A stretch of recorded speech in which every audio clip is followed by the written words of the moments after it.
Middle-earth holds more than mountains and rivers. It carries the echoes of forgotten ages. I am your keeper of ancient knowledge, sharing the deeper lore that illuminates even the darkest mysteries. Welcome to the Untold Stories. The Battle of the Five Armies, the Untold Casualties, an epic in the style of J.R.R. Tolkien. Section 1. Shadowed Beginnings. In the days when the world was younger and the shadow of Dol Guldur stretched long across the eastern reaches of Mirkwood, there came whispers upon the wind that spoke of endings. Not the gentle passing of seasons, nor the quiet fading of autumn leaves, but something darker, the kind of ending that devours memory itself and leaves naught but hollow echoes in its wake. The Grey Wizard felt it first, as he often did, in the way the very air seemed to thicken with unspoken dread. Gandalf the Grey, keeper of the flame Narya, walker of the hidden paths, stood upon a ridge overlooking the Carrack and watched the waters of Anduin flow southward like liquid silver beneath the failing light. Yet even the ancient river seemed troubled. Its voice changed from the merry babbling he had known for countless years to something more urgent, more sorrowful. Behind him, the wind stirred the grasses with fingers both gentle and cold, and in that stirring, he heard what others could not. The sound of iron being drawn from scabbards in distant places, the creak of bowstrings pulled taut in the halls of kings, and beneath it all, the slow, terrible breathing of something vast that had slumbered too long in darkness. "The eagles know," he murmured to himself, his weathered hands clasped upon his staff. High above, Gwaihir and his kindred circled with cries that might have been warnings, or perhaps lamentations for what was yet to come. They had seen the signs written in the very bones of the earth, the way shadows fell wrong upon certain stones, how the streams that once ran clear now carried a taste of rust and fear. It had been 3 days since word reached him of the dragon's death. 3 days since Smaug the Mighty, Smaug the chiefest and greatest of calamities, had fallen beneath the black arrow of Bard the Bowman. Men sang of victory in the settlements along the long lake, and indeed there was cause for joy. The desolation of the dragon was ended, and Erebor, the lonely mountain, stood free once more beneath the stars. Yet Gandalf knew, as the wise always know, that every ending births a beginning, and not all beginnings are blessed. In the deep places of his mind, where dwelt the memories of ages long past, he felt the stirring of old fears. For gold draws gold, and the death of one who hoarded wealth beyond measure would not pass unnoticed by those who hunger for such things. Already the wind brought him scents that made his heart heavy. The musk of wolf pelts, the acrid smoke of war forges, and beneath it all, the iron-sharp smell of gathering hosts. The necromancer had been driven from his fortress, yes, but shadows cast by such power do not fade swiftly.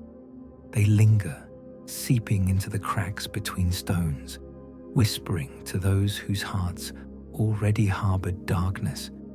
And now, with treasure enough to buy, armies lying unguarded in the halls of the Mountain King, how many would come with greed bright in their eyes and war upon their banners?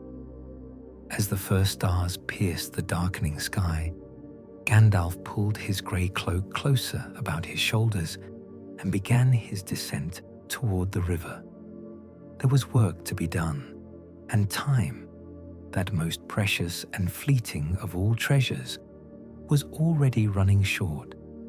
For he had seen in the flames and read in the movements of the wind that 5 armies would soon converge upon the foot of Erebor, and in their meeting, more would be lost than the songs would ever tell. The true casualties of war, he knew, were not always those who fell upon the field of battle. Section 2.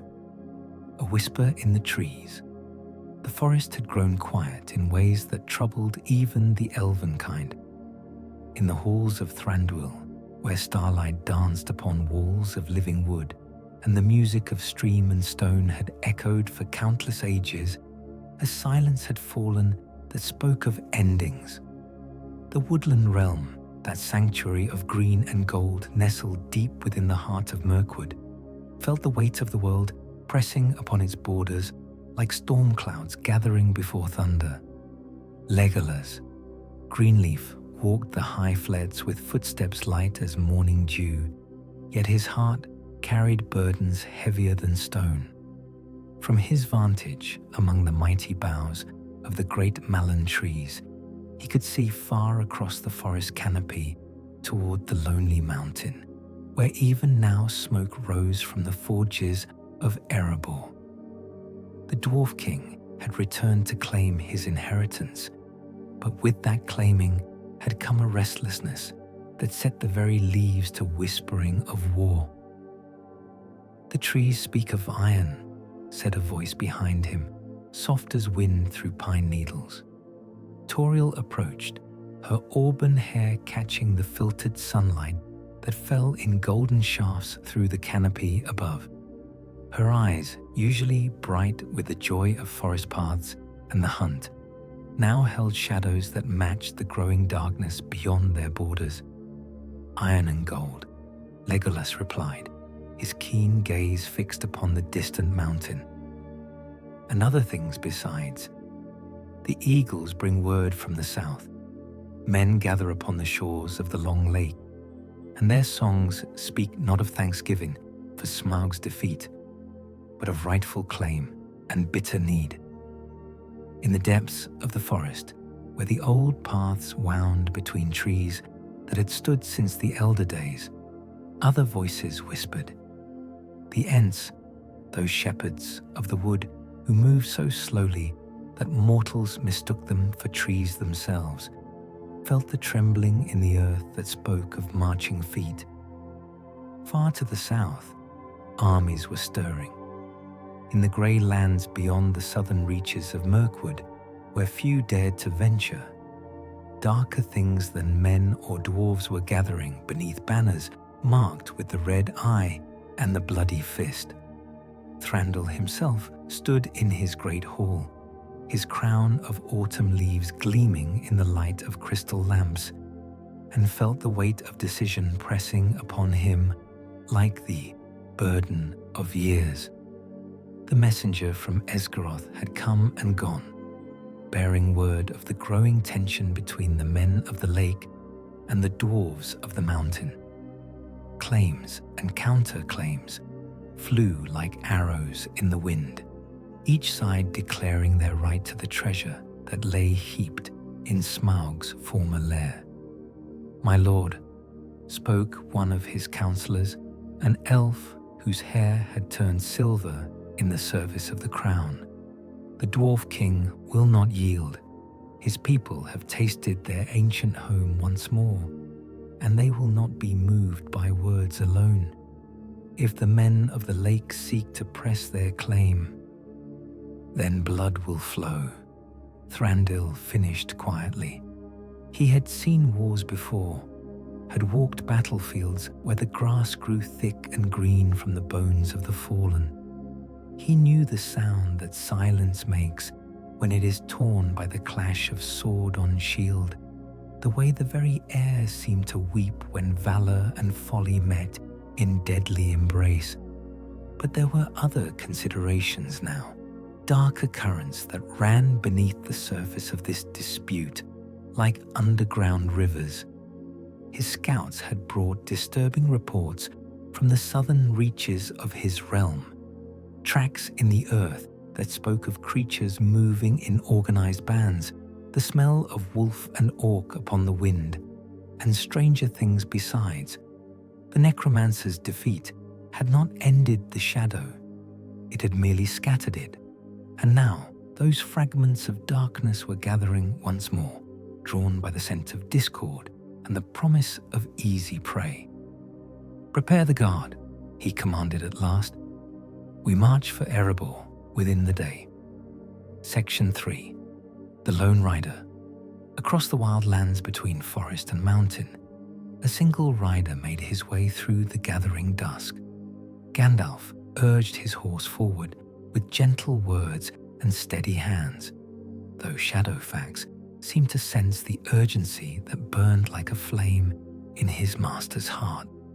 The great steed, proudest of the Miaras, stepped swift and sure across stone and stream, carrying his burden toward a destiny that neither could yet fully comprehend.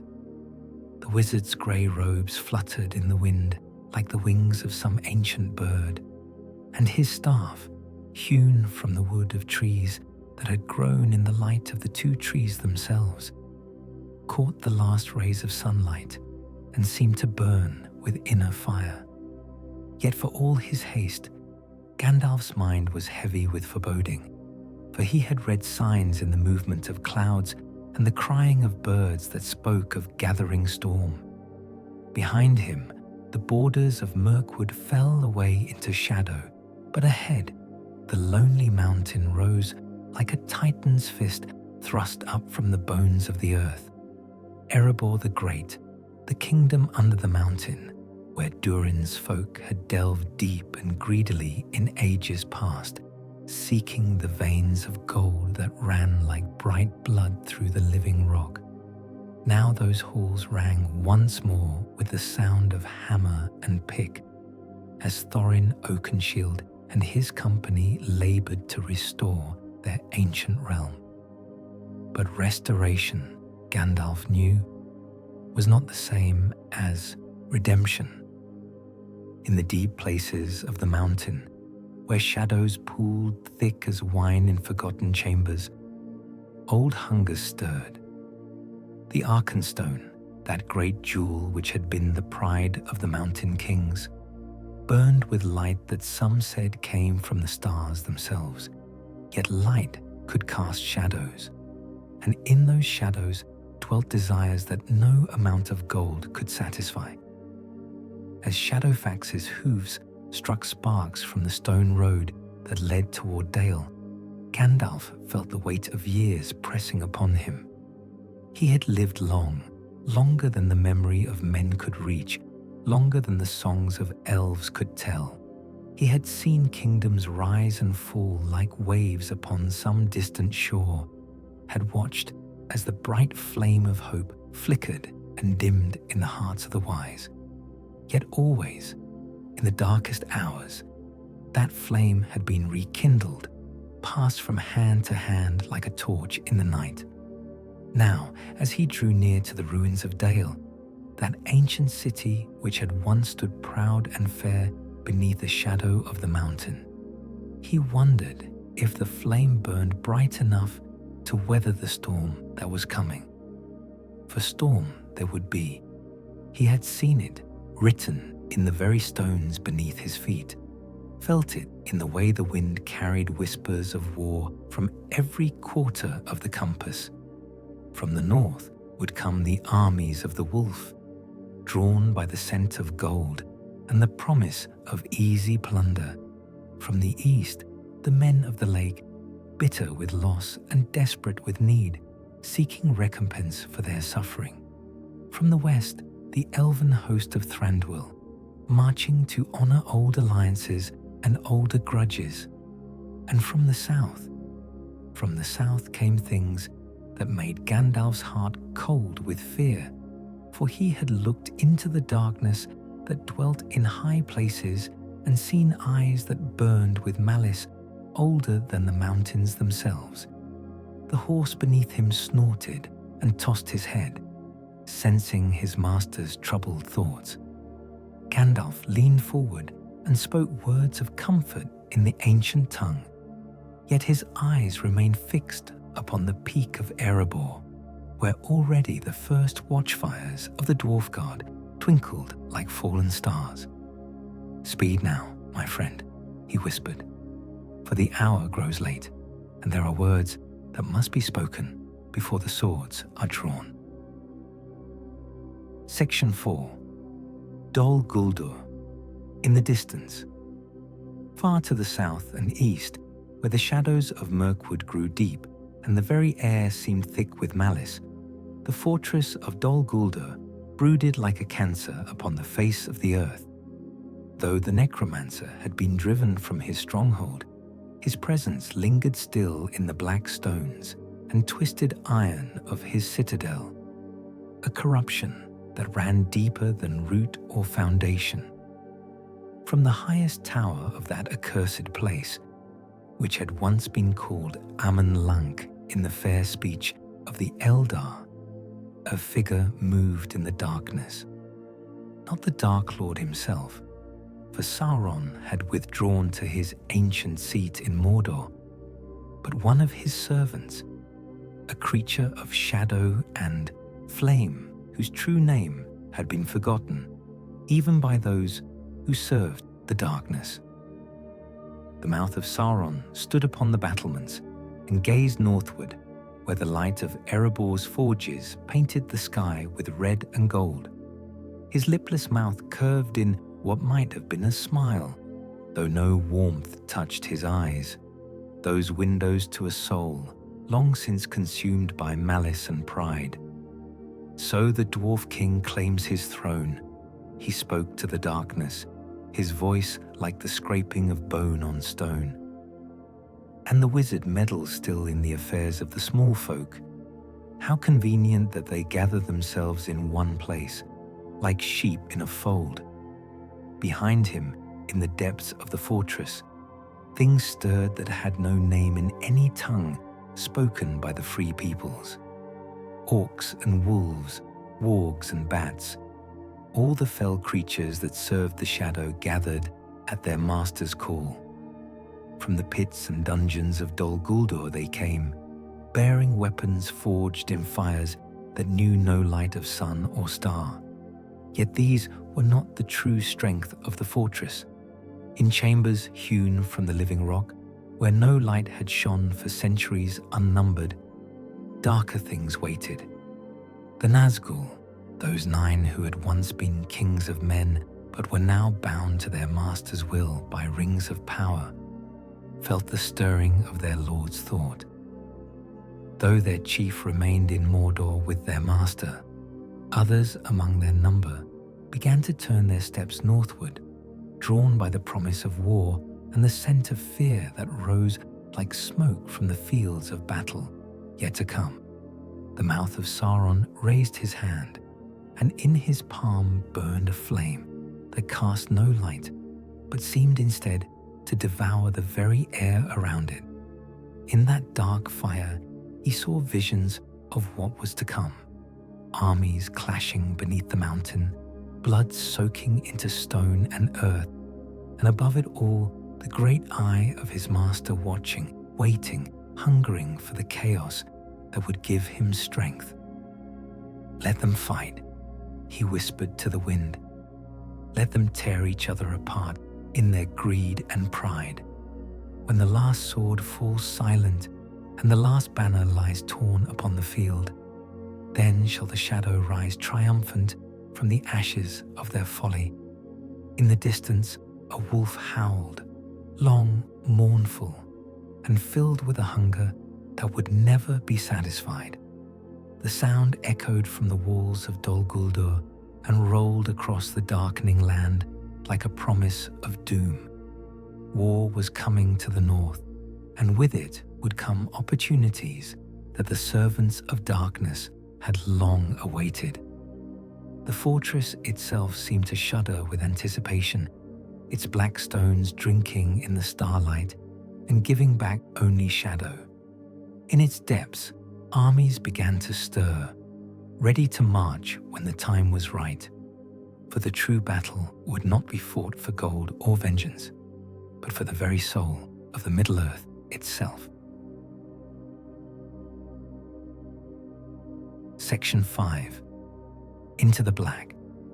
In the deepest hour of night, when even the stars seemed to dim with fear, Gandalf stood before the gates of Dol Guldur. The fortress loomed above him like a mountain of malice, its towers twisted into shapes that hurt the eye to look upon and spoke of geometries that belonged to no righteous realm. He had come alone, as was his way when the path led into darkness, for there were places where even the bravest hearts might falter, and burdens that could not be shared. The staff in his hand burned with white fire, yet that light seemed small and frail against the vast shadow that pressed around him like a living thing. The gates themselves were wrought of iron black as midnight, carved with runes that writhed and shifted even as he watched. They stood open, not in welcome, but in mockery. For what need had the masters of this place for bars and locks when the very air within their walls was poison to all things fair and free? As Gandalf stepped across the threshold, the silence that greeted him was not the quiet of empty halls, but something far more sinister, the breathless hush that falls before the thunderclap, pregnant with menace and dark possibility. His footsteps echoed in the vast courtyard beyond the gates, each sound seeming to carry further than it should, as if the stones themselves were listening. The fortress had been cleansed, or so the White Council believed. They had driven out the necromancer and his chief servants, scattered his armies, and broken the altars where dark rites had been performed. Yet Gandalf knew, as he walked those accursed halls, that some stains cannot be washed clean with blade or flame. The very stones remembered what had been done within these walls, and that memory was a corruption that ran deeper than foundation or cornerstone. In chambers where no light had shone for 1,000 years, he found evidence of hasty departure, altars overturned but not destroyed, books of forbidden lore left open to pages that hurt the mind to read, and in one room a pool of water so black and still that it seemed less like liquid than a hole cut in the world itself. But it was in the highest tower that he found what he had come to seek. The Palantir of Amon Lank sat upon a pedestal of black marble, its surface dark and silent. This was one of the seeing stones of Númenor, brought out of the west when the White City fell beneath the waves, and through it the necromancer had watched the movements of his enemies and spoken with his master in Mordor. Gandalf approached the stone with great care, for he knew the danger that lay in such things. The Palantiri were not evil in themselves, but they could be corrupted by the will of those who used them, and this one had been touched by malice beyond measure. Yet he needed to know what visions it had shown, what secrets it might yet reveal. As his hand drew near the stone's surface, it suddenly blazed with inner fire, not the clean flame of star or sun, but a light that seemed to burn with malice. In its depths, he saw armies moving in the darkness, vast hosts marching beneath banners marked with the Red Eye. He saw the ruins of cities and the bones of the fallen whitening under alien stars. And through it all, he felt the weight of a vast intelligence pressing against his mind, seeking entrance, whispering promises of power and dominion. With a cry that echoed through the empty halls, Gandalf pulled his hand back from the stone. The vision faded, but its memory burned in his mind like a brand. The necromancer was gone, yes, but his master's reach was long, and his servants were already moving to prepare the way for his return. As dawn broke grey and cold over the twisted spires of Dol Guldur, Gandalf made his way back to the gates. He had learned what he needed to know, though the knowledge brought him no comfort. War was coming to the north, but that war would be only the beginning. The true darkness still lay ahead, patient and implacable as the turning of the world itself. Section 6. The Captive King. In the dungeons beneath Dol Guldur, where the screams of the tormented had echoed for centuries like a mad symphony, Gandalf found him. King Thrain, son of Thror, who had vanished into the wilderness 60 years past while seeking to reclaim his people's ancient home. The Dwarf Lord sat chained to the wall of his cell, his beard grown white with suffering, his eyes dim with the weight of years spent in darkness. Yet when the wizard's light fell upon his face, those eyes blazed with a fire that no amount of torment had been able to quench. "Gandalf," he whispered, his voice hoarse from disuse, but still carrying the authority of one born to command. I knew you would come." The wizard knelt beside the fallen king, his heart heavy with sorrow at what he saw. Thrain's hands, once strong enough to wield the great warhammer of his line, were thin and trembling. His noble bearing was bent by suffering, yet beneath the ravages of his captivity, the iron will of Durin's folk still burned bright. "My lord," Gandalf said softly, working to free the chains that bound him. "Your son lives. Thorin has reclaimed Erebor, and the kingdom under the mountains stands free once more." A tear traced its way down the old king's cheek, cutting a silver line through the grime and shadow. "Thorin, my son." He raised his head with effort that cost him dearly. "But there are things I must tell you. Dark words spoken in this place, secrets that must not die with me." As Gandalf helped him to his feet, Thrain's voice took on new urgency. "The necromancer, he is not destroyed. Driven out, yes, but not ended. His master stirs in the east, and this," he gestured weakly at the stones around them, "all of this has been but preparation, a testing ground for greater evils yet to come." "I know," Gandalf replied quietly. "I have seen the signs, the armies gathering, the darkness spreading. But tell me what you learned in this place. What did they seek from you?" Thrain's eyes grew distant, looking back across years of torment to memories that burned like acid in his mind. "They wanted the ring, my father's ring, one of the 7 given to the Dwarf Lords in the Elder Days. They tortured me, broke my body, and tried to break my spirit, but I would not tell them where it lay hidden." His hand moved instinctively to his throat, where once a chain had hung bearing that ancient token of power. "But in the end, they took it from me anyway, ripped it from my very flesh while I lay helpless." His voice broke then, not with physical pain, but with the deeper anguish of failure. "I failed my people, Gandalf. I failed to keep what was entrusted to my line." "No," the wizard said firmly, his staff blazing brighter in the darkness. "You endured what no king should have to bear, and you kept faith unto the end. That is not failure, that is victory of the highest order."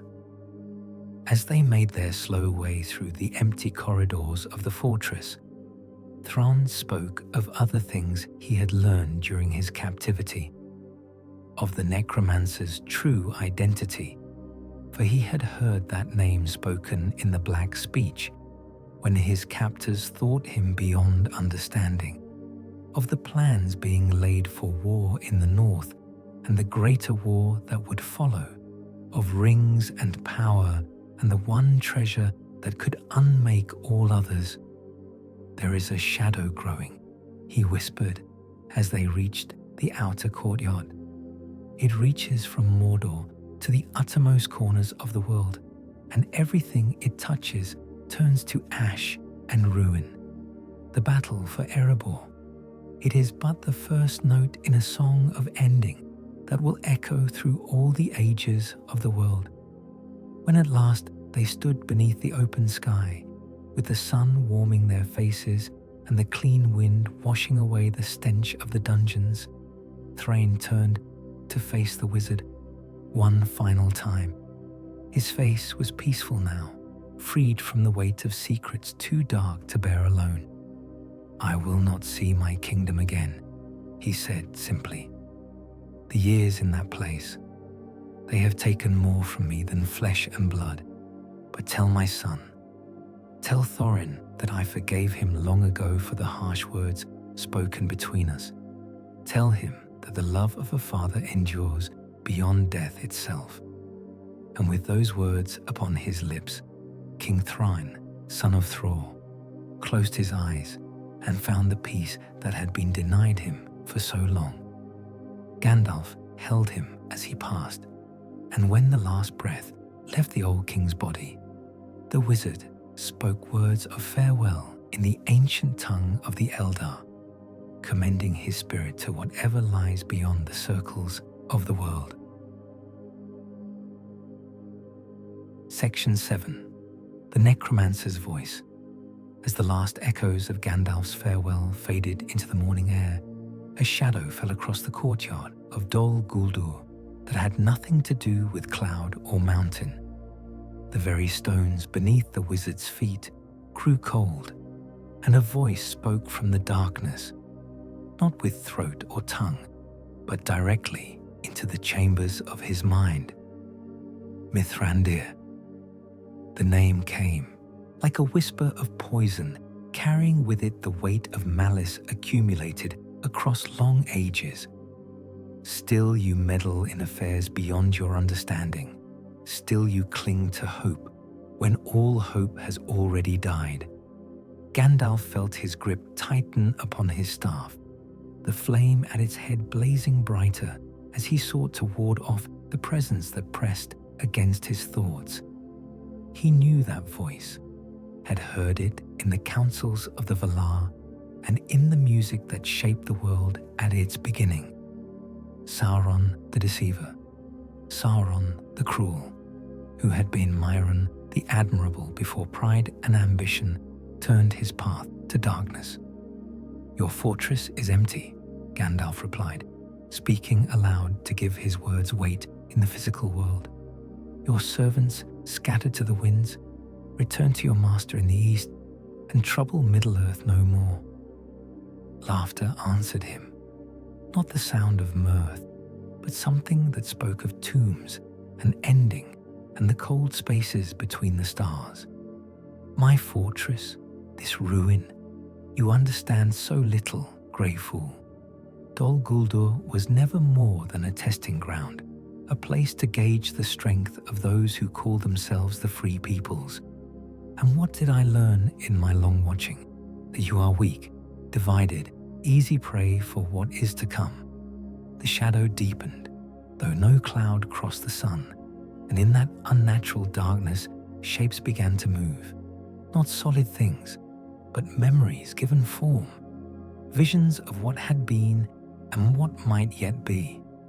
Gandalf saw armies clashing beneath alien stars, cities burning with fires that would never be quenched, and over it all the great eye watching from its tower in Mordor.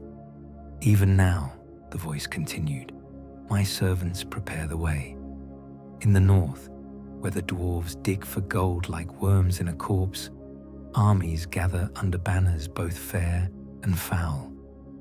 They think they fight for treasure, for honor, for the ancient claims of their peoples, but they are my pawns, everyone, dancing to music I compose." Gandalf raised his staff, and the light that blazed from it drove back the shadows for a moment. "You speak of armies as if they were already yours, but the hearts of the Free Peoples are not so easily claimed. They have choices yet to make, and not all will choose the path of darkness. Choices." The mockery in that voice was like acid on stone. What choice has a moth before the flame? What choice has winter grass before the fire? They will come to Erebor, these armies of the north, and they will destroy each other in their greed and pride. And when the last sword is broken and the last banner trampled in the mud, who do you think will claim the prize? The visions shifted, showing new scenes of horror. Gandalf saw the mountain halls running red with blood, saw the bodies of dwarves and men and elves piled like cordwood in the valley below Erebor. He saw Thorin Oakenshield lying still upon his golden throne, the Arkenstone clutched in his dead hands like a star fallen to earth. "This is one path among many," Gandalf said, though his voice carried less certainty than his words. "The future is not yet written in stone." "Is it not?" The shadows seemed to lean closer, and Gandalf felt the weight of ancient will pressing against his mind like a vast hand. "I have watched the threads of fate for long years, Mithrandir. I have seen how pride breeds folly, how desire becomes madness. The Dwarf King will not yield his treasure. The men will not abandon their claims.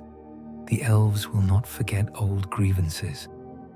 And when they meet beneath the mountain, when they meet, the blood that flows will water the seeds of greater darkness yet to come." The presence began to withdraw then, pulling back into whatever deep place it had come from, but its final words lingered in the air like smoke from a funeral pyre. "Enjoy your small victories, while you may, Grey Pilgrim. Revel in the defeat of my shadow while the substance remains untouched. For I have learned what I needed to learn, and the lesson is this. When the test comes, when the true enemy rises in his might, the free peoples will stand alone, divided, broken, and they will fall like leaves before the storm." The shadow lifted, and the courtyard was filled once more with honest sunlight. But Gandalf stood for a long moment in the silence that followed, his heart heavy with the weight of prophecy. For he had heard truth in those dark words, had seen the seeds of future sorrow already taking root in the hearts of those he sought to protect. With King Thrain's body cradled in his arms, the wizard turned his face toward the north, where Erebor waited beneath the growing storm. There was work yet to be done, words yet to be spoken, and perhaps, if the valor were kind, hope yet to be kindled in the darkness that was to come. Section 8. Fire in the Darkness. The journey from Dol Guldur to Erebor passed like a fever dream through landscapes scarred by shadow.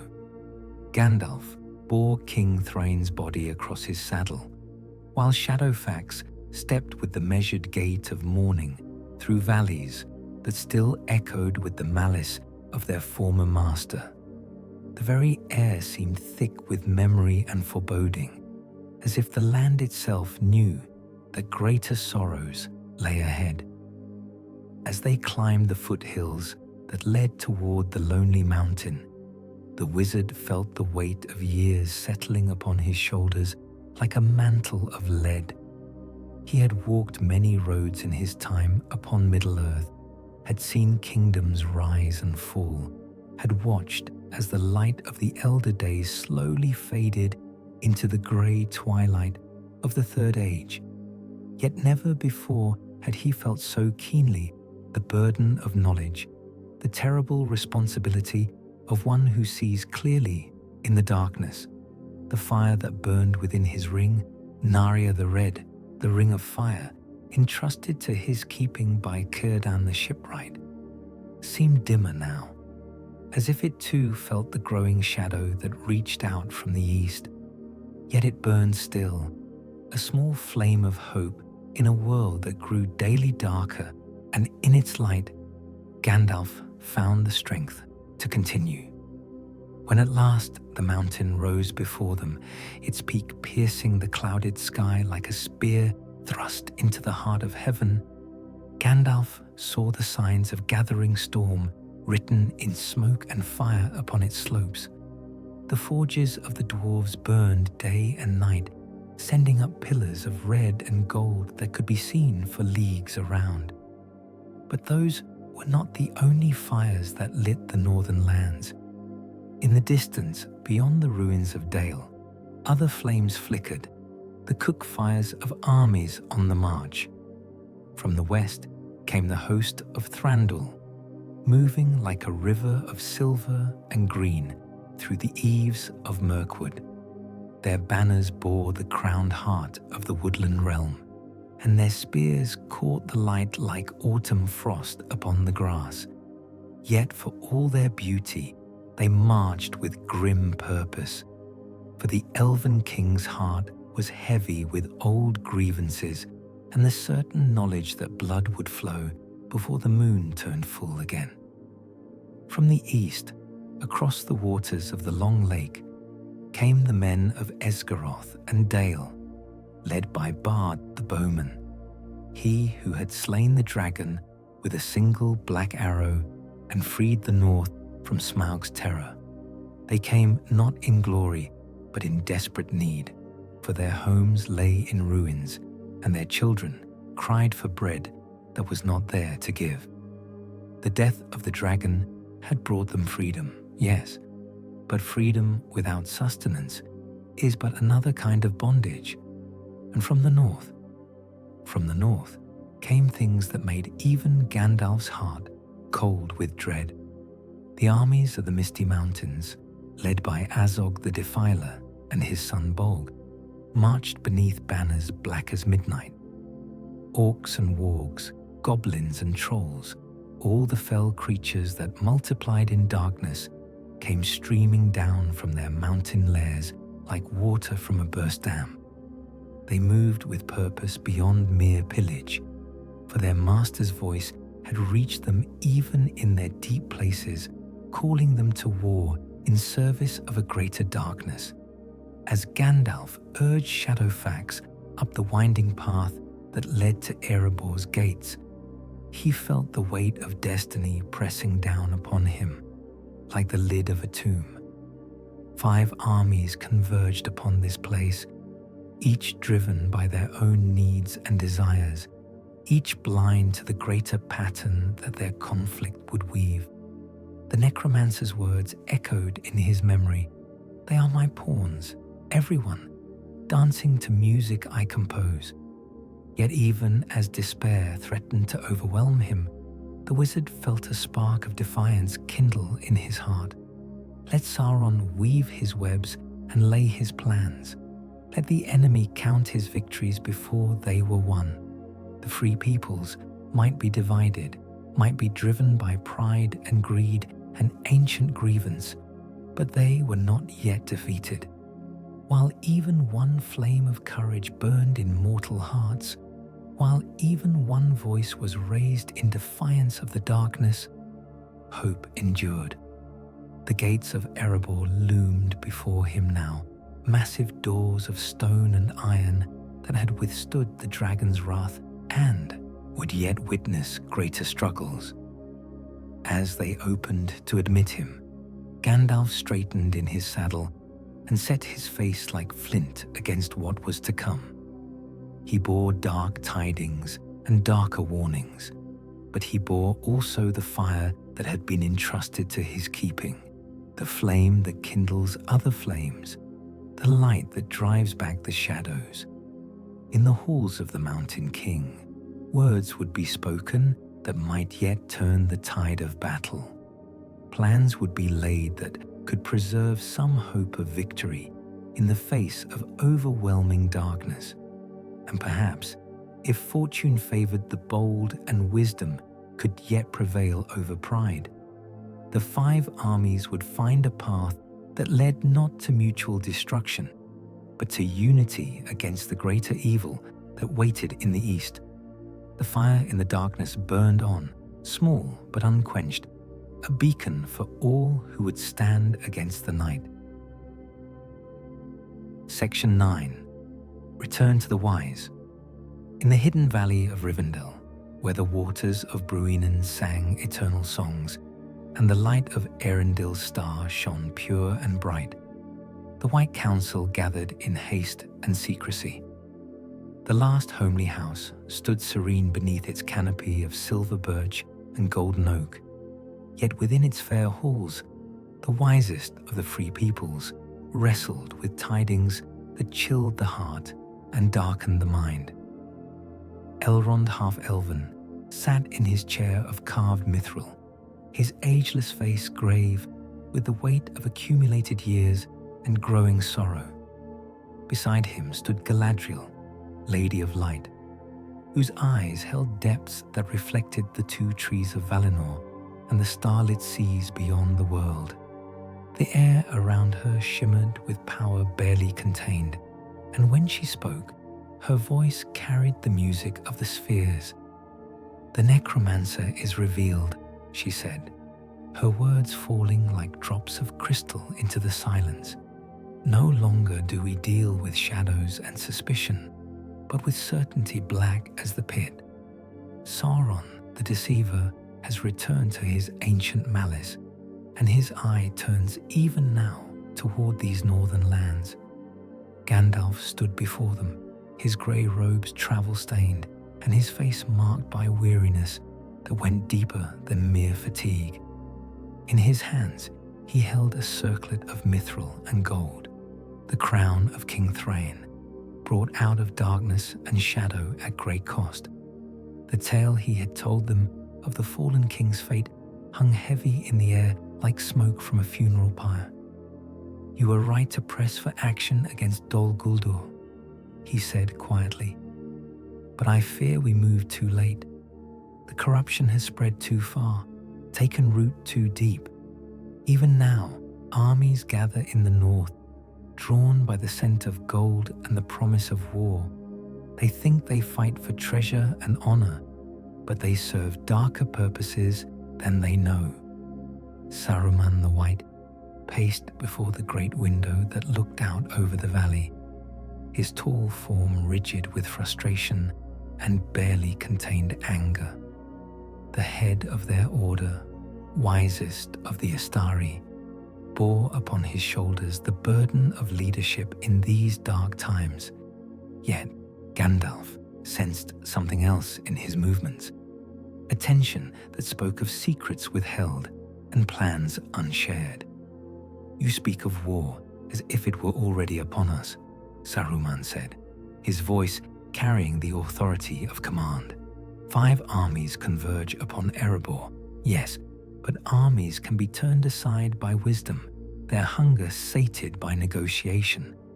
Perhaps this dragon sickness that affects the Dwarf King can be cured by counsel rather than blade."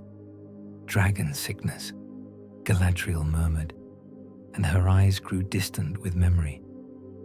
"I have seen it before, in the elder days when Glaurung the Golden poisoned the minds of men with his malice. It is not madness that can be reasoned away, but a curse that grows stronger with proximity to the cursed gold. Thorin Oakenshield stands upon the edge of an abyss, and I fear he may already have taken the first step into darkness." Elrond leaned forward in his chair, his keen gaze fixed upon Gandalf's weathered face. "What would you have us do, Mithrandir? The Council's power is great, but we cannot simply wave our hands and unmake the fears and desires that drive these armies toward war.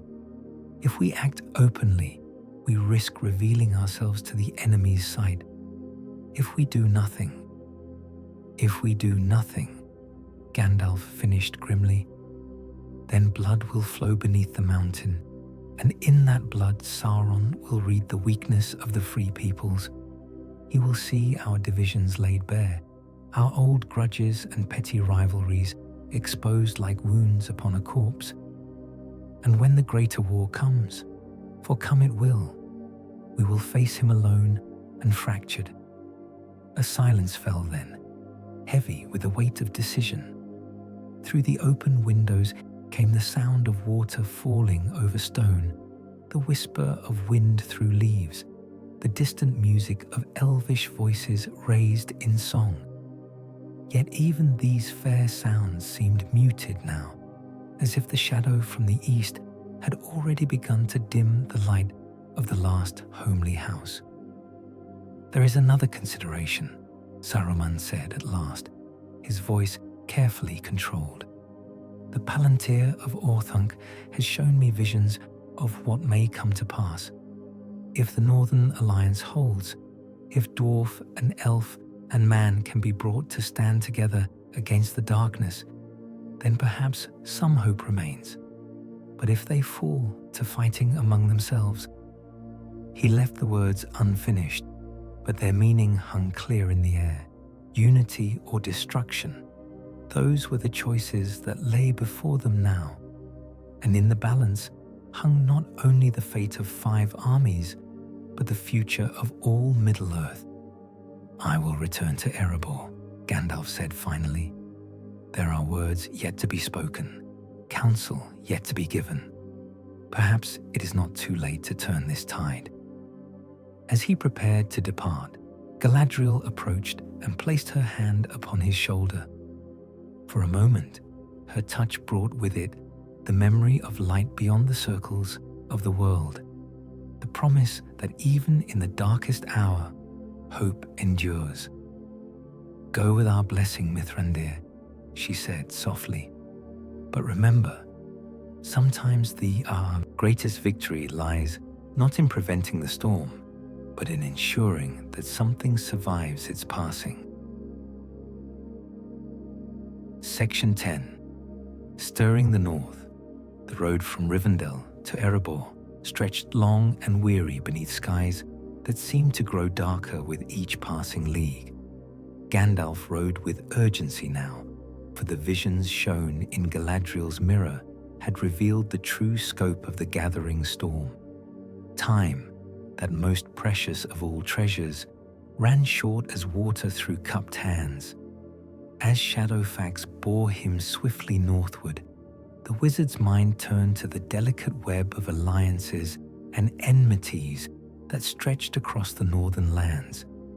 In his long years upon Middle-earth, he had learned that the hearts of the free peoples were like musical instruments, each with its own voice, each capable of great beauty when properly tuned, but creating only discord when struck without skill or understanding.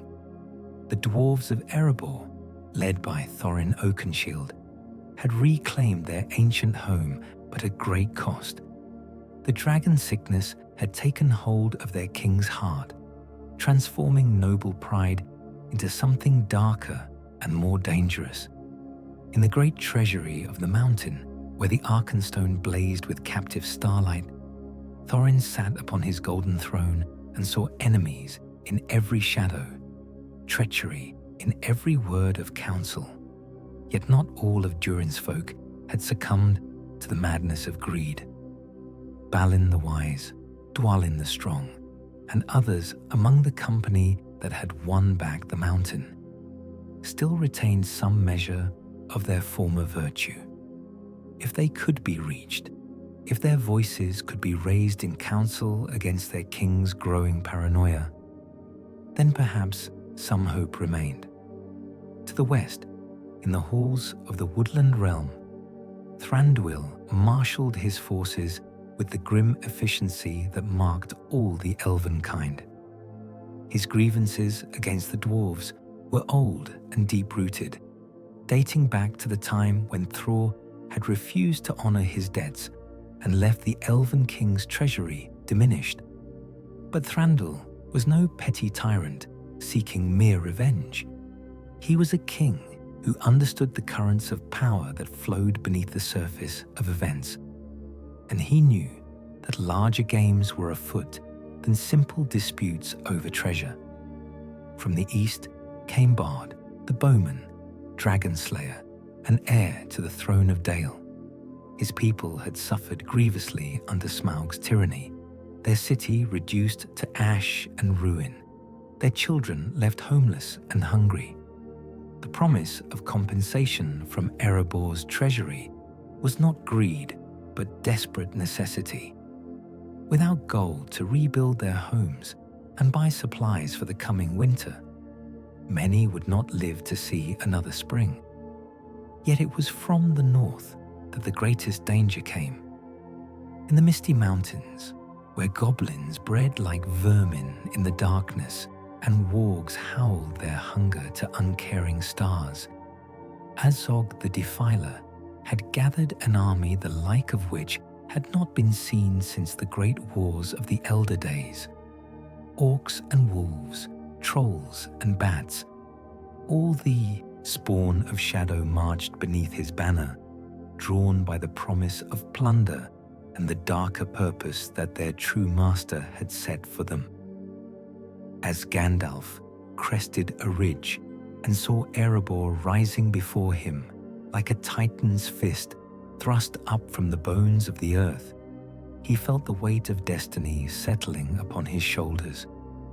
The mountain stood proud and defiant against the northern sky, its peak wreathed in clouds that spoke of coming storm. Yet for all its grandeur, he could see the signs of siege beginning to gather in the valley below. Cookfires twinkled like fallen stars where armies made their camps. To the west, the silver pavilions of the elven host gleamed like moonlight on water.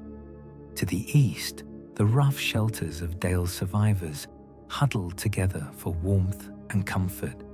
And from the north, a darkness seemed to be flowing down from the mountains, like a tide of shadow and malice. The wizard urged his horse to greater speed, for he sensed that events were moving too quickly toward their climax. Words that might have turned aside the storm yesterday would fall on deaf ears tomorrow. Pride had been awakened, and ancient grievances stirred to new life. The dance of war had begun, and unless someone could change the music, it would end in blood and sorrow for all. Yet even as despair threatened to overwhelm him, Gandalf remembered the light that burned within his ring, the flame that had been kindled in the uttermost west and would endure until the ending of the world. While that fire burned, hope endured. While even one voice was raised in defiance of the darkness, the battle was not yet lost. The gates of Erebor loomed before him now, massive and forbidding as the entrance to some ancient tomb. But beyond them lay not death, but the chance for life, the possibility that wisdom might yet prevail over folly and unity, triumph over division. In the halls of the Mountain King, the fate of the North would be decided. Gandalf straightened in his saddle and rode forward to meet his destiny, the fire of Narya blazing like a star within his breast. Section 11.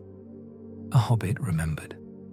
Far from the gathering storm that threatened to engulf the north, in a land of rolling green hills and peaceful streams, life continued with the gentle rhythm that had marked the Shire for countless generations.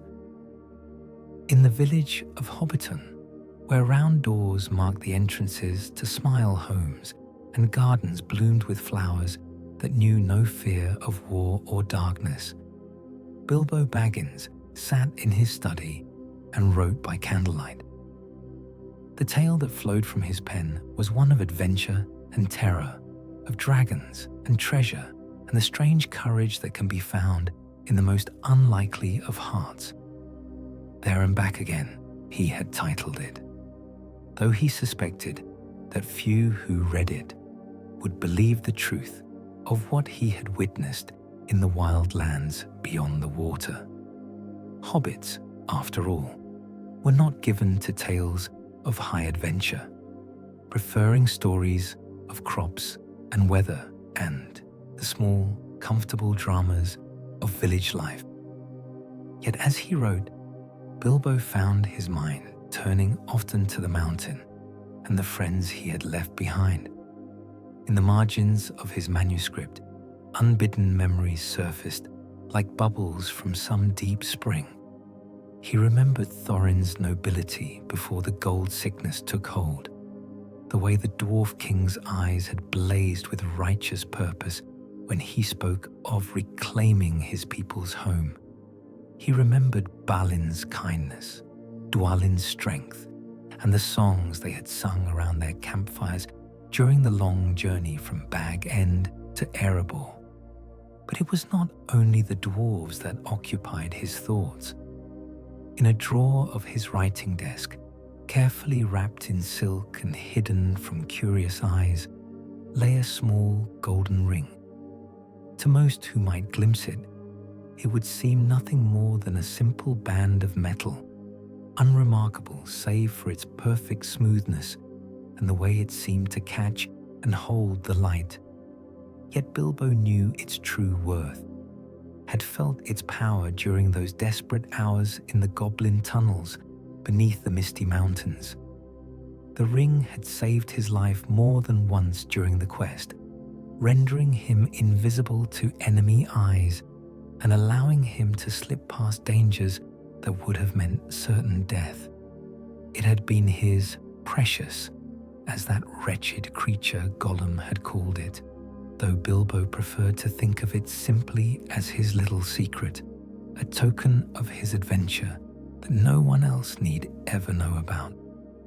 Sometimes, in the quiet hours of evening, when the fire burned low in his hearth and the wind sighed through the party tree, he would take the ring from its hiding place and slip it upon his finger. In those moments, he felt again the thrill of adventure, the intoxicating sense of power and possibility that came with being unseen and undetected. The world seemed sharper somehow when he wore it, colors more vivid and sounds more clear, as if the ring awakened senses he had never known he possessed. Yet there were other effects as well, ones that troubled him in quiet moments when he thought no one was watching.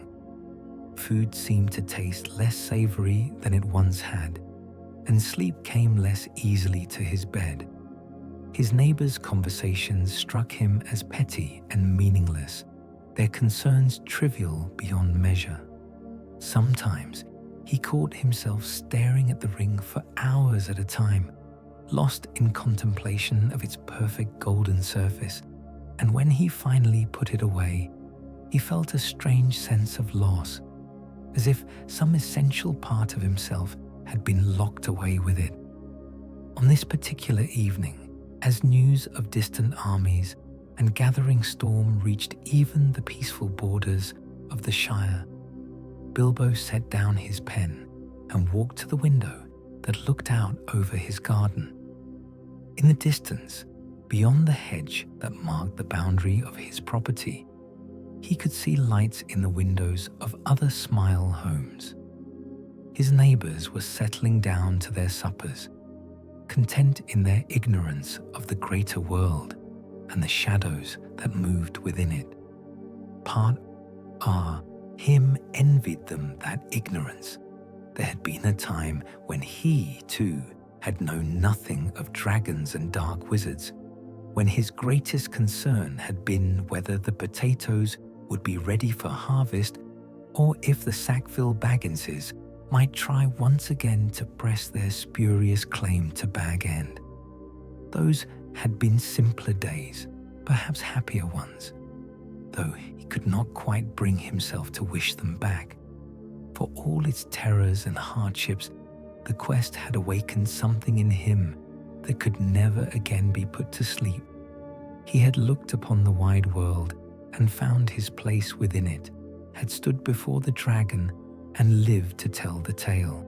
He had been Bilbo the burglar, luck-wearer, friend to eagles, and slayer of spiders. Those titles could never be taken from him, no matter how many quiet years might pass in the Shire. As he stood at his window, watching the first stars appear in the darkening sky, Bilbo found himself wondering what was happening at that very moment in the halls of Erebor. Were his friends safe? Had the dragon sickness lifted from Thorin's heart, or did it burn there still, like some malignant flame? And what of Gandalf, who had come and gone from his life like a storm wind, bringing adventure and peril in equal measure? Somewhere to the east, beyond the borders of maps and the edges of his peaceful world, the great game was playing out its final moves. Heroes and villains, kings and beggars, all dancing to music he could barely hear.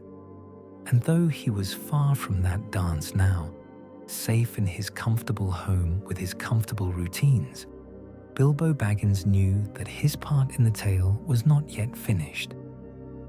In his pocket, the ring pulsed with a warmth that had nothing to do with the heat of his body, and for a moment, just a moment, he thought he heard something calling to him from across the empty leagues, a voice like wind through dead leaves, speaking words in a language he had never learned but somehow understood. Then the moment passed, and there was only the quiet of evening and the gentle sounds of the Shire settling down to sleep. But the ring was warm against his leg, and in the depths of its golden heart, something waited with the patience of eternity. Section 12. The plan set in motion. In the great hall of Erebor, where pillars of living rock rose like the trunks of stone trees toward a ceiling lost in shadow, the atmosphere grew thick with tension and unspoken threats. Thorin Oakenshield sat upon the throne of his fathers, the Arkenstone blazing in his crown like a captive star.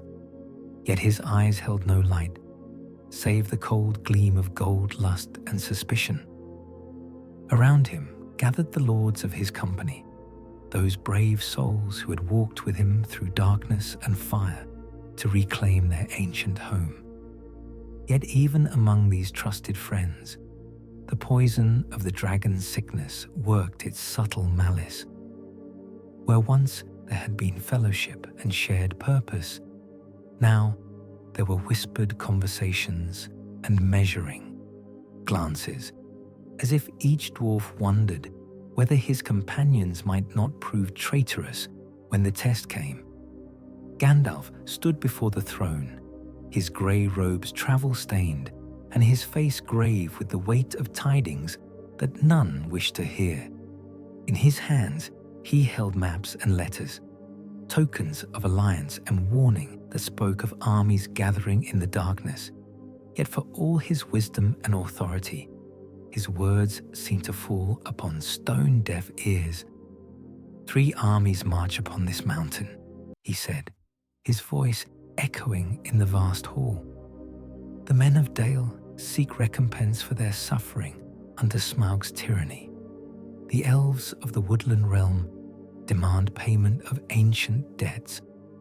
Both have just claim to a portion of this treasury, yet neither need be your enemy, if wisdom prevails over pride. Thorin's laugh was harsh as the grinding of millstones. Wisdom?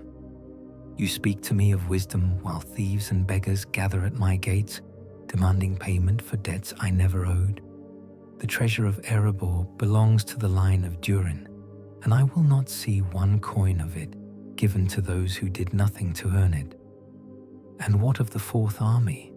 Gandalf pressed, his voice growing stern. For even now, Azog the Defiler leads a host of orcs and goblins down from the misty mountains. They come not to bargain or negotiate, but to slaughter all who stand before them and claim this mountain as a stronghold for their dark master.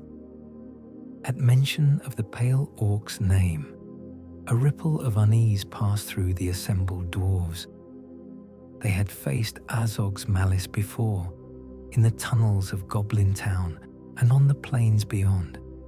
They knew the sight of his great white scars and the sound of his war cries, knew the taste of fear that came when his wargs howled in the darkness. Yet even this dire warning could not pierce the madness that had taken hold of their king's heart. Thorin rose from his throne, his hand falling to the hilt of Orcrist, the goblin cleaver that had served him well in battle. "Let them come," he snarled.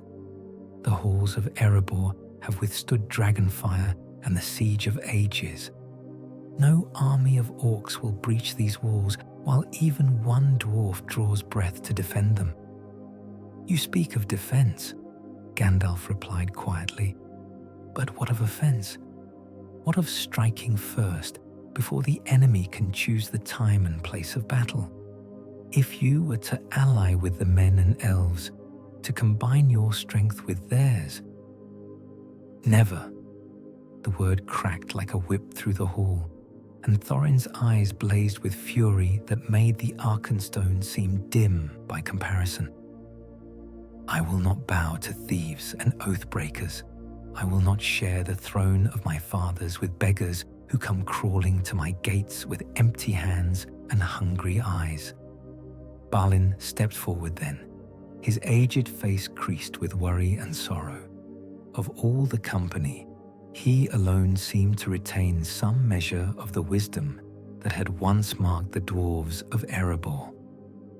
"My lord," he said gently, "perhaps we should consider—" "I have considered," Thorin roared, and the sound of his voice set the very stones to trembling. "I have weighed every option, counted every cost. The treasure stays here, where it belongs. The mountain will not yield to threats or blandishments, and any who seek to take what is mine will learn the price of their folly." As the echoes of his words faded into silence, Gandalf felt the weight of failure settling upon his shoulders like a mantle of lead. He had hoped that reason might yet prevail, that the bonds of friendship forged in the fires of their quest might prove stronger than the corruption that gold could bring. But he saw now that Thorin was lost, trapped in a labyrinth of greed and paranoia from which there might be no escape. Yet even as one plan crumbled, another began to take shape in the wizard's mind.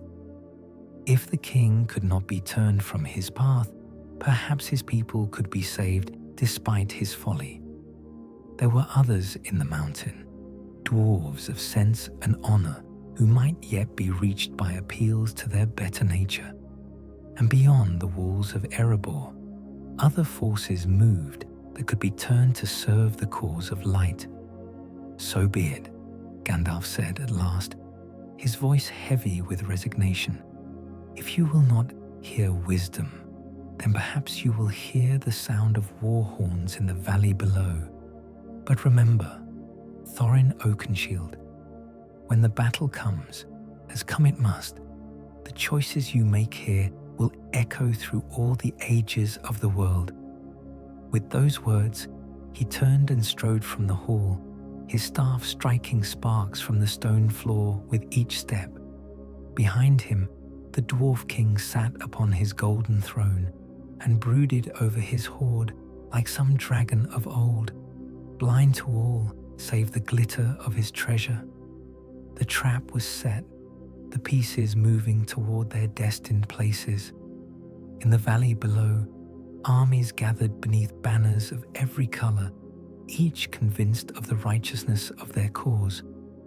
And in the darkness beyond, older and more terrible forces stirred, drawn by the scent of discord and the promise of easy prey. The battle of 5 armies was about to begin, and with it would come sorrows beyond measure and losses that no treasure could repay. Section 13. The Fire Awakens. In the grey hour before dawn, when the world balanced on the knife's edge between night and day, the valley below Erebor stirred with the movement of armies preparing for war. Mist rose from the waters of the river running like the breath of sleeping giants, and in that mist, shapes moved with purpose both grim and noble. The men of Dale had raised their camp upon the site of their ruined city, where broken stones told the tale of Smaug's wrath, and children's laughter had once echoed through streets now choked with ash and memory. Bard the Bowman stood among his people, his black arrow replaced by a sword of good steel, his eyes fixed upon the distant gates of Erebor. He had come not as a conqueror, but as a king seeking justice for his folk. Yet he knew that justice and war often walked hand in hand upon the field of battle. To the west, the host of Thranduil made ready for the day's work with the measured efficiency that marked all the deeds of the elven kind. Their armor caught the first light of dawn like water over stones, and their spears stood straight as wheat in a summer field. The elven king himself rode among his warriors on a great elk whose antlers spread wide as the branches of ancient trees, and his crown of autumn leaves gleamed with dew that might have been tears for what was to come. Upon the mountain itself, the dwarves had sealed the great gates and manned the walls with the grim determination of their people. Thorin Oakenshield stood upon the highest parapet, the Arkenstone blazing in his crown like a fragment of the sun itself, and watched the armies gathered below with eyes that held no fear, only the cold certainty of one who had chosen his path and would walk it to whatever end awaited. Yet it was from the north that the true danger came, flowing down from the misty mountains like a tide of shadow and malice. The army of Azog the Defiler moved with a purpose darker than mere plunder or revenge. At their head rode the pale orc himself, his great white scars gleaming in the half-light, his mace dripping with the blood of those who had stood against him. Behind him came hosts that had not seen the light of day in generations. Orcs and goblins, wargs and bats, trolls whose hide was thick as stone and whose eyes burned with ancient hunger. As the sun crested the eastern peaks and painted the sky with fire and gold, a horn sounded from the walls of Erebor, long, mournful, and proud. It was answered by horns from the camps below, and then by howls and screams from the north that spoke of appetites that would never be satisfied by any feast save slaughter. The battle was joined not with the clash of sword on shield, but with words that cut deeper than any blade. Thorin's voice rang out from the mountain's height, carrying across the valley like the voice of stone itself. Hear me, all who would steal what is mine by right. The treasure of Erebor was won by dwarf blood and dwarf courage. It will not be shared with thieves and beggars who come with empty hands and hungry eyes. Depart now, while mercy still restrains my wrath, or learn the price of defying the king under the mountain. Bard's answer came like an arrow shot from a bow of steel. We come not as thieves, but as those wronged seeking redress. Your dragon destroyed our homes and scattered our people to the winds. We ask not for charity, but for justice, a fair portion of the hoard that was built upon our backs and watered with our tears. And Thranduil's voice, musical even in anger, wove itself through their words like a thread of silver through bronze. Ancient debts remain unpaid, oaths lie broken in the dust. The Elven King remembers what the House of Durin has forgotten, that honor is worth more than gold, and a word given in friendship should not be cast aside when fortune smiles. Yet even as these words flew between the armies, like arrows seeking their mark, a new sound arose from the north, a sound that turned the blood cold and made even the bravest hearts quail with fear. The war drums of the Orcs beat like the pulse of some enormous heart, and their battle cries rose to the heavens like the howling of wolves that had tasted blood. Gandalf appeared then upon the field, his grey robes billowing about him, as if blown by winds from beyond the circles of the world. His staff blazed with white fire, and his voice carried the authority of one who had walked with the valor in the uttermost west. Fools and children, squabbling over gold while darkness gathers at your very doors. Do you not see what comes from the north? Do you not hear the drumbeat of your doom? Unite now, while unity can yet serve you, or fall separately before an enemy that knows no mercy. His words hung in the morning air like smoke from a signal fire, and for a moment, just a moment, it seemed that wisdom might yet prevail. The armies below stirred uneasily, their leaders looking north toward the growing shadow that flowed down from the mountains like spilled ink. But Thorin's madness had progressed too far for reason to reach him now. Let them come, he roared from his high place. Let all the forces of darkness spend themselves against the stone of Erebor. The mountain will stand, and those who shelter within its halls need fear no army born of shadow.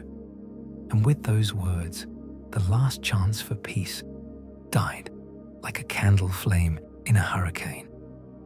The armies of the north swept down upon the valley like a tide of darkness, and the battle of Five Armies began in earnest, a battle that would be remembered in song and story until the end of the world, but whose true cost would be measured not in gold or glory, but in the price paid by those who loved honor more than life itself. Section 14. A blade, not yet drawn. As the armies clashed in the valley below Erebor, sending up clouds of dust that dimmed the morning sun, other forces stirred in distant places where no horn had sounded the charge. In the black pit of Barad-dûr, where the eye of Sauron burned like a malignant star in the darkness, the Dark Lord felt the tremor of battle across the leagues and smiled with lips that had no flesh. The war in the north was but one note in a symphony of discord that he had been composing for long years, each movement carefully planned, each theme woven into a greater pattern of dominion and despair. While dwarves and men and elves spent their strength against each other and the armies of Azog, other servants of the shadow moved like pieces on a vast chessboard, preparing for the true game that was yet to come. In the ruins of Weathertop, where once the tower of Amon Sul had kept watch over the lands of Arna, 9 riders gathered beneath a sky that seemed to weep with cold rain. The Nazgul, the Ringwraiths, those who had once been mighty kings, but were now bound to their master's will by bands of gold and malice, felt the stirring of their lord's thought, like fire in their veins. The time draws near, spoke the Witch King of Angmar, his voice like the grinding of tombstones. While the fool armies of the north destroy each other, we must prepare the way for our master's return. The lands of Gondor grow weak, their vigilance grows slack.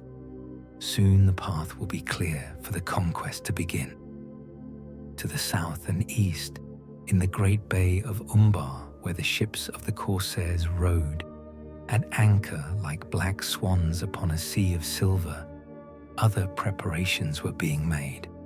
Weapons were being forged in fires that knew no kindness. Armies were being trained in arts of war that brooked no mercy. The mouth of Sauron moved among them like a shadow given form, speaking words of promise and threat that bound their hearts to his master's service.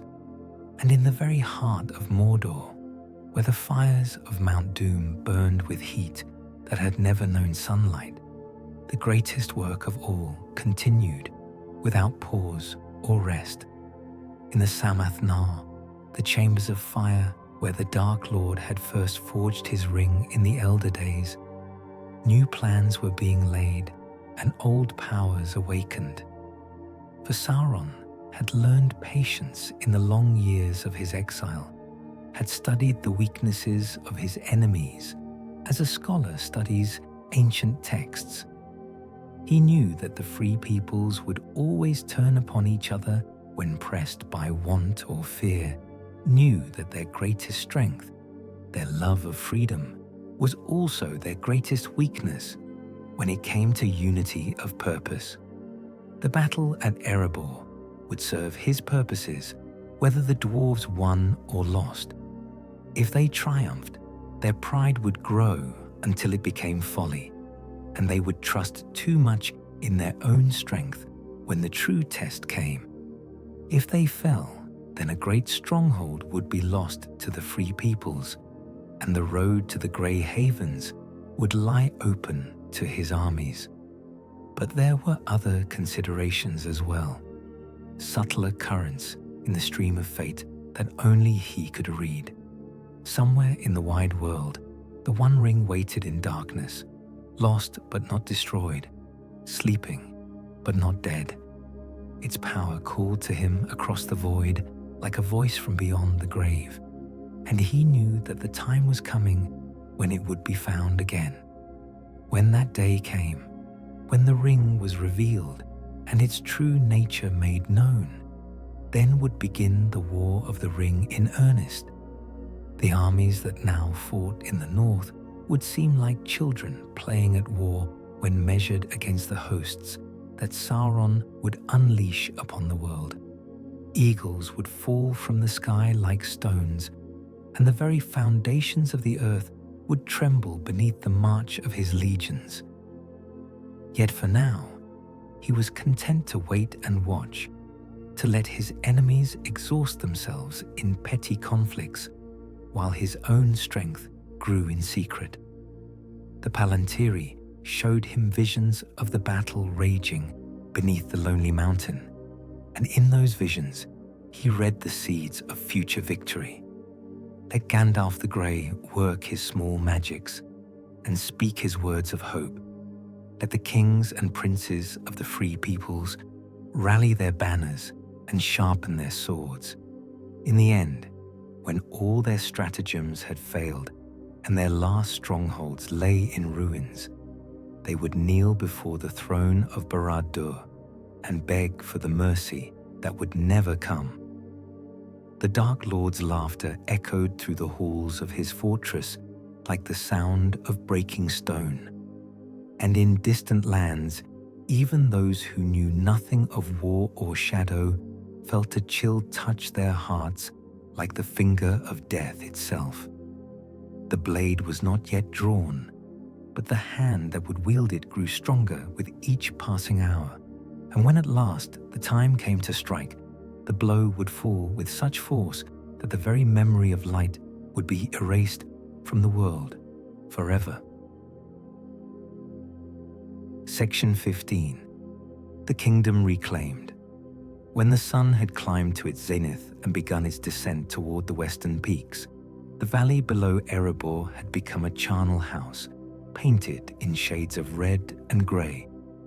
The battle raged with a fury that seemed to shake the very foundations of the mountain, as 5 armies clashed in a dance of death that would be remembered until the ending of the world. Yet in the midst of that chaos, something unexpected occurred, something that would change the course of the battle and perhaps the fate of all Middle-earth. As the armies of Azog pressed forward with relentless malice, driving the men and elves back toward the mountain's base, a horn sounded from the iron hills that cut through the din of battle like a blade through silk. Dine Ironfoot had come at last, leading a host of dwarves whose armor gleamed like starlight and whose axes sang songs of vengeance in the morning air. The cousin of Thorin Oakenshield had marched through the night from his halls in the Iron Hills, driving his warriors forward by strength of will and the bonds of kinship that tied all of Durin's folk together like links in a great chain. To the king, to Erebor, his voice rang out across the battlefield, and suddenly the tide of war began to turn. The dwarves of the Iron Hills struck the Orc host like a hammer against an anvil, their battle cries echoing from the mountain walls as they carved a path through the enemy ranks with axes that had been forged in the fires of righteousness. From the gates of Erebor itself, Thorin Oakenshield emerged at last, the Arkenstone blazing in his crown and Orcrist naked in his hand. The dragon sickness still burned in his heart like poison in a wound, but the sight of his people dying in the valley below had awakened something else within him, something that spoke of duty and honor and the price that kings must pay for their crowns. "My people," he cried, his voice carrying across the field of battle. "To me, let the enemies of Erebor taste dwarf steel and know the fury of the Mountain Kings." Behind him came the survivors of his company, Balin and Dwalin, Oin and Gloin, Bifa and Bofa and Bomba, all those brave souls who had walked with him through darkness and fire to reclaim their ancient home. They had seen their king's madness and grieved for it, but they would not abandon him now when the test of battle called them to his side. The joining of the dwarf armies broke the back of Azog's assault like a stick snapped across a warrior's knee. The Orcs, who had counted on facing divided enemies, suddenly found themselves caught between hammer and anvil, with dwarf steel biting deep into their ranks from both sides. Their howls of triumph turned to screams of rage and fear as the tide of battle turned against them. Yet even as victory seemed within reach, new shadows gathered on the northern slopes of the mountain. Bolg, son of Azog, had come with reinforcements from the deepest pits of the Misty Mountains. Orcs and goblins beyond counting, trolls whose hide was thick as stone, and creatures of shadow that had no name in any tongue of light. The battle became a three-sided struggle then, with courage and malice and desperation all warring for dominance in the valley below Erebor. Men and elves fought side by side with dwarves against the common enemy, their old grievances forgotten in the face of a foe that sought the destruction of all the free peoples. Gandalf moved through the chaos like a figure from some ancient legend, his staff blazing with white fire and his grey robes billowing about him as if blown by winds from beyond the circles of the world. Where he walked, courage kindled in the hearts of the faithful, and fear grew in the minds of their enemies. His voice rose above the din of battle, calling words of power in the ancient tongue that made the very air tremble with authority. Yet for all the wizard's might, for all the valor of elf and man and dwarf, the outcome hung balanced on a knife's edge. The armies of darkness were too many, their hunger too great, their master's will too strong. Victory would require more than courage alone. It would demand sacrifice from those who loved honor more than life itself. In the highest chamber of Erebor, where the Arkenstone had once blazed upon its pedestal like a captive star, that sacrifice was about to be made. For in the heart of the mountain, in the place where gold had poisoned the mind of a king, a different kind of treasure was being prepared, the kind that could not be weighed in scales or counted in coins, but whose worth surpassed all the riches of the earth. The battle for Erebor had become something greater than a struggle for gold or grievance. It had become a test of whether light could endure in a world growing daily darker. whether hope could survive in the face of overwhelming despair. And in that test, some would find victory beyond price, while others would pay a cost that no treasure could repay. Section 16. A ring still sleeps in the depths of the misty mountains, far from the clash of armies and the cries of war. A different kind of battle was being fought in darkness and silence. In the deep places where Gollum had lurked for countless years, nursing his hatred and crooning to the precious thing that had been stolen from him. New stirrings troubled the stagnant air. The creature that had once been called Smeargol crept through tunnels that wound like veins through the living rock, his great eyes gleaming with a light that owed nothing to sun or star. The loss of his treasure had driven him to a madness beyond even his former state, and now he wandered the underworld like a ghost seeking rest, following rumors and whispers that spoke of thieves and burglars and rings that had been stolen away. "Baggins," he hissed to the darkness, his voice like the scraping of bone on stone. "Thief, thief, thief, he stole it from us, the nasty little creature. But we knows where he's gone. Yes, precious, we knows. To the Shire, to the Greenlands, where the little folk makes their holes in the ground. We will find him, yes, and we will take back what is ours by right." But the ring that Gollum sought was no ordinary treasure, no simple band of gold that could be stolen and possessed like any common thing.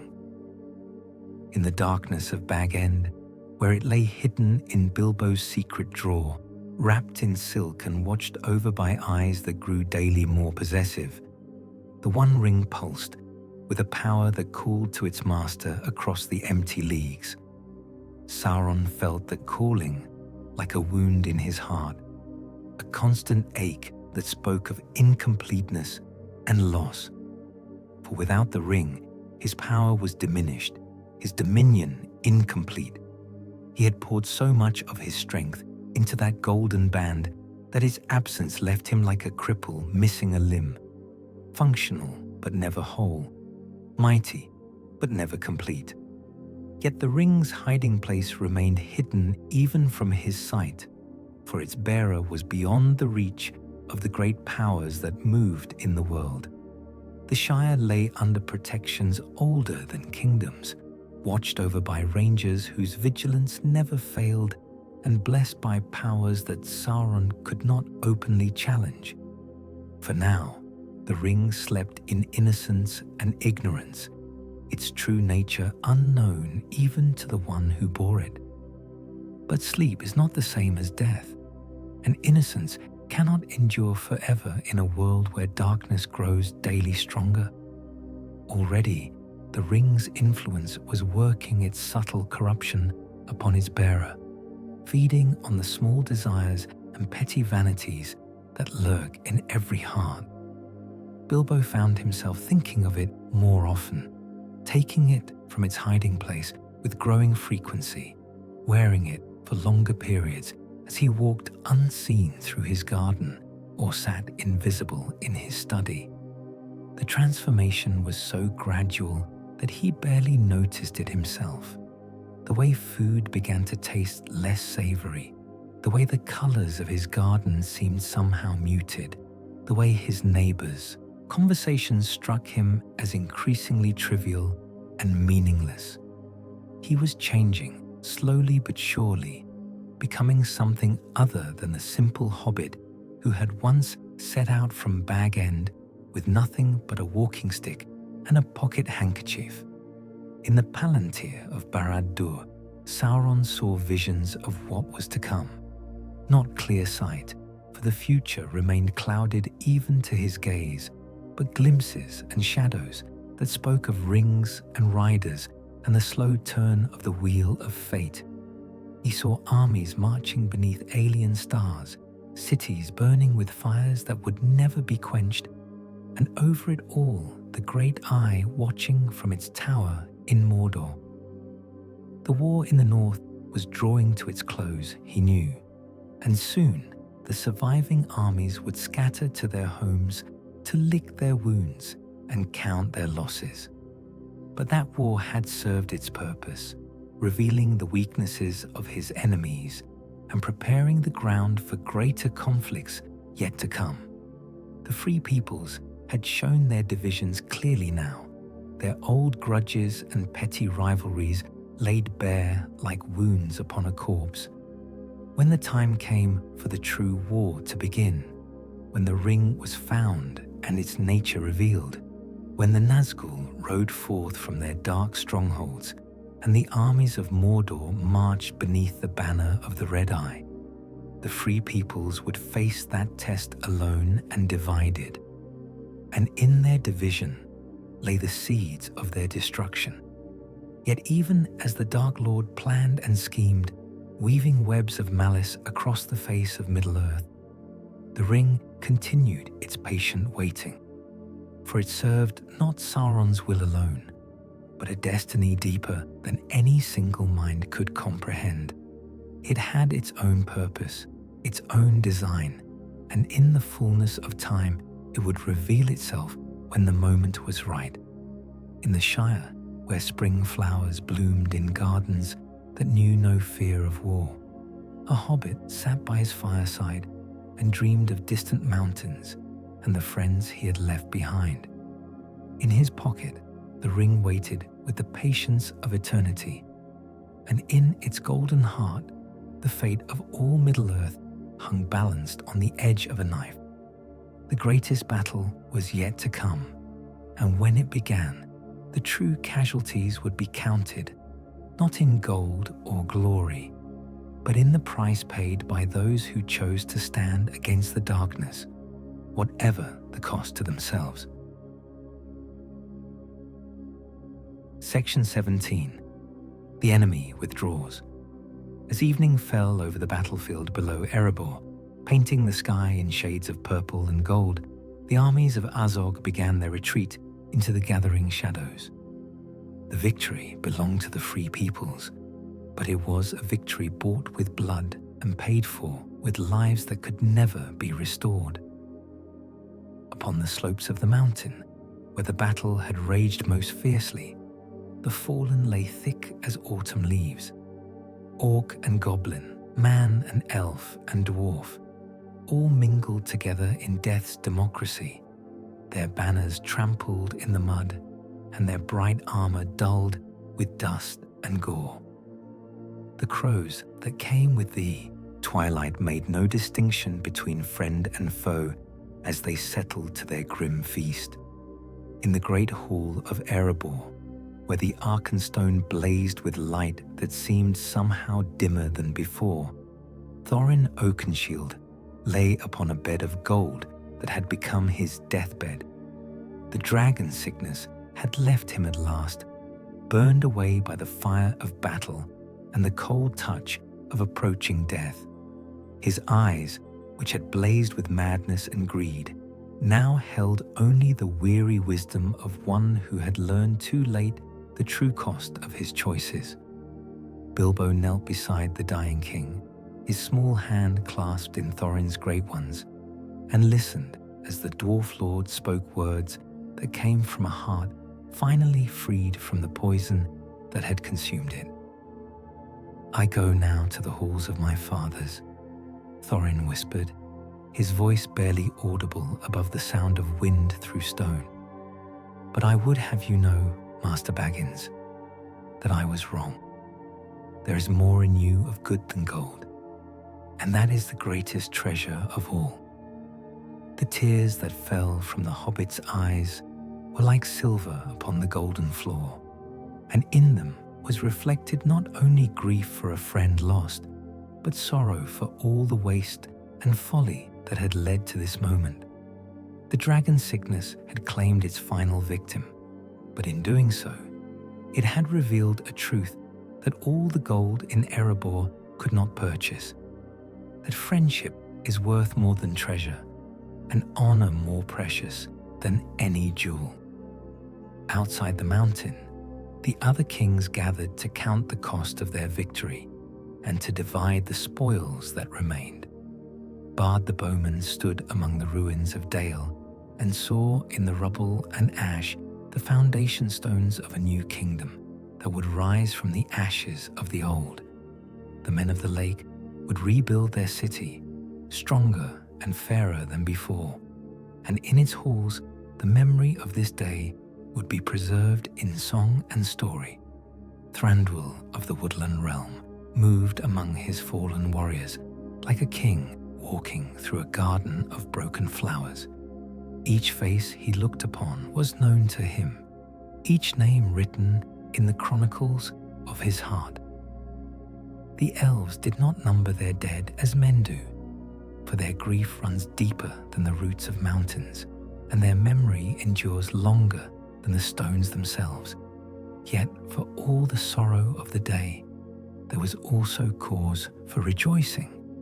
The armies of darkness had been broken and scattered, their leaders slain or driven back to the holes from which they had come.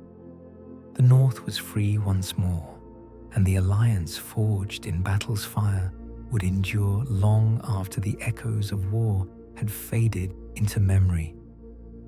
Gandalf stood upon a ridge overlooking the battlefield and felt the weight of years settling upon his shoulders like snow upon a winter tree. He had seen victories before, had watched as light triumphed over darkness in battles both great and small, yet always, the victory came at a price that made the wise weep for what was lost, even as they rejoiced for what was saved. In the distance, beyond the northern peaks, where clouds gathered like the memories of smoke, he could sense the retreat of greater powers than those that had been defeated here. The Nazgul pulled back to their dark strongholds. The servants of Sauron melted away into shadow and secrecy. The war was won, but the peace that followed would be fragile as morning frost. For Gandalf knew, as the wise always know, that this battle was but one movement in a symphony of conflict that would play out across the ages of the world. Somewhere in the wide lands beyond these mountains, greater games were afoot than simple struggles for treasure or territory. The ring still waited in its hiding place, and when it was found, as found it would be, then would come trials that would make this day's carnage seem like a children's game. Yet for now, in this moment of triumph purchased with sorrow, he allowed himself to feel a measure of hope. The free peoples had stood together when the test came, had chosen unity over division and courage over comfort. That choice would echo through the years to come, a light in dark places when no other light remained. As the first stars pierced the darkening sky, Gandalf turned his face toward the south and the long road that led back to the Shire. There was work yet to be done, words yet to be spoken, and perhaps, if the Valar were kind, peace yet to be preserved for a little while longer. The enemy had withdrawn, but not in defeat. Like a tide that retreats only to gather strength for a greater assault, the darkness pulled back to regroup and plan new strategies of conquest. The war was won, but the price of victory was eternal vigilance, and the true test of the free peoples was yet to come. Section 18. Hope in Ashes years passed like pages turning in some vast book, and the Battle of Five Armies became legend, sung in the halls of kings and whispered by hearth fires where children listened with wide eyes to tales of courage and sacrifice. The scars upon the land began to heal, as scars always do, and green grass grew once more where blood had watered the earth. In the rebuilt city of Dale, where towers of white stone rose from foundations of ancient memory, King Bard ruled with wisdom, earned in the fires of war the dragon sickness had touched him not at all, for his heart was fixed not upon gold, but upon the welfare of his people. The treasure of Erebor had been shared according to need and justice, and with that sharing had come a prosperity that spread like ripples on a pond throughout all the northern lands. The dwarves of the lonely mountain delved deep and greedily once more, but their greed was tempered now by the memory of their fallen king and the price that madness exacts from those who succumb to it. Dying Ironfoot wore the crown of Erebor with dignity and honor, and under his rule, the kingdom under the mountain became a beacon of hope in a world where shadows gathered once more at the borders of the known, in the halls of the woodland realm, where starlight danced upon walls of living wood, and the music of stream and stone echoed through chambers that had known no touch of time. Thranduil kept his vigil with the patience that marked all the elven kind. The dead were mourned with songs that would endure until the ending of the world, and their memory became a light that no darkness could extinguish. Yet it was in the Shire, where round doors marked the entrances to smile homes, and gardens bloomed with flowers that had never heard of war, that the truest victory was preserved.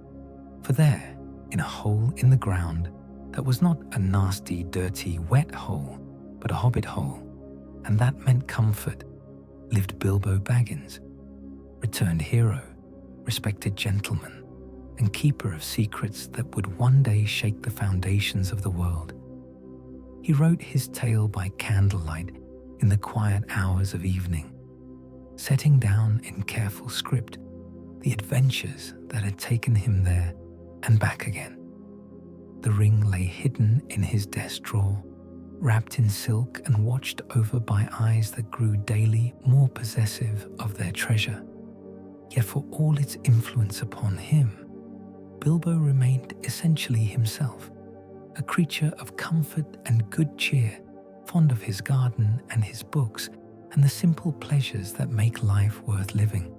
Sometimes, in dreams, he returned to Erebor and walked once more through halls of stone and gold, where the voices of friends echoed from the walls.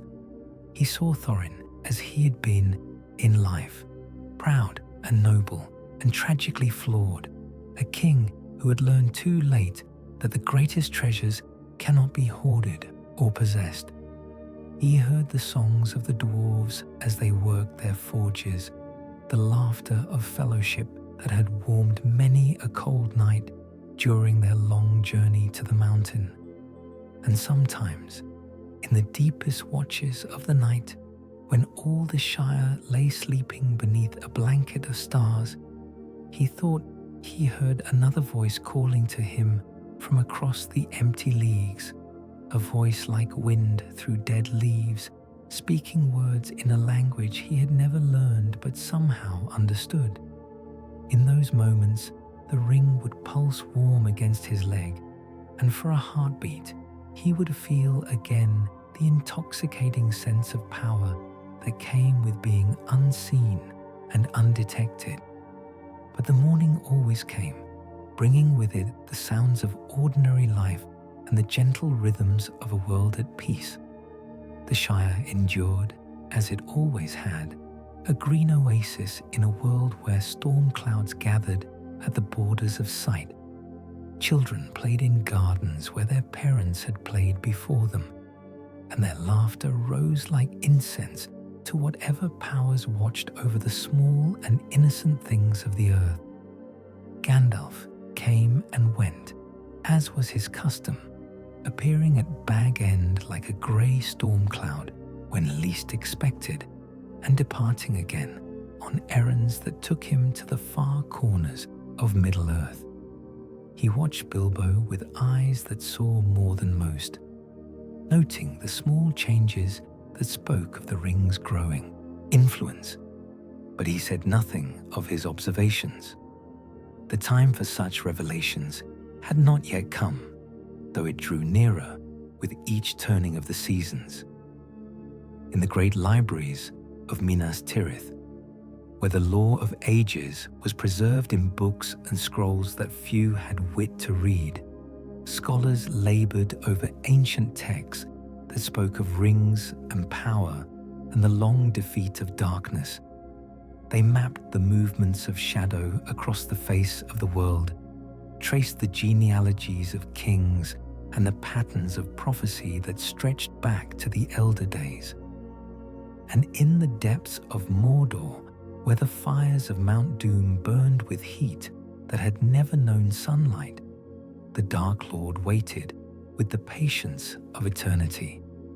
His eye turned often toward the north, where the battle had been fought and won, reading in its outcome lessons that would serve him well when the time came for the true war to begin.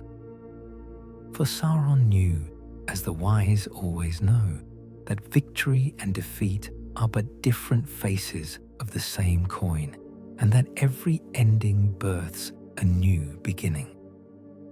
The Battle of Five Armies had revealed the strengths and weaknesses of his enemies, had shown him how they might be divided against themselves when the proper pressure was applied.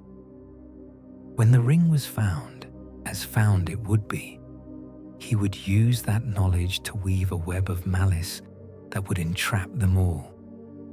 Yet even as the shadows gathered and the wheel of fate turned toward darker hours, the light endured. In the Shire, where simple folk lived simple lives and found in that simplicity a strength that all the powers of darkness could not break. In the friendship between dwarf and elf and man, forged in the fires of battle and tempered by shared sacrifice. In the memory of those who had stood against the darkness and chosen hope over despair, courage over comfort, duty over desire. The Battle of Five Armies was ended, but its echoes would sound through all the ages of the world. And when the final darkness came, when the last battle was fought beneath alien stars and the fate of all Middle-earth hung in the balance, those echoes would kindle new fires in hearts that had forgotten how to hope. For the true casualties of war are not always those who fall upon the field of battle. Sometimes they are the dreams that die, the innocence that is lost, the trust that is broken between friend and friend. But sometimes, in the midst of loss and sorrow, new treasures are born that surpass in worth all the gold that ever was or ever could be. And in the end, when all tales have been told and all songs have been sung, it is those treasures that endure. The courage of small hands, the loyalty of true hearts, and the hope that burns eternal in the darkness, waiting to be kindled anew with each turning of the world. The Battle of the Five Armies, the Untold Casualties, an epic in the style of J.R.R. Tolkien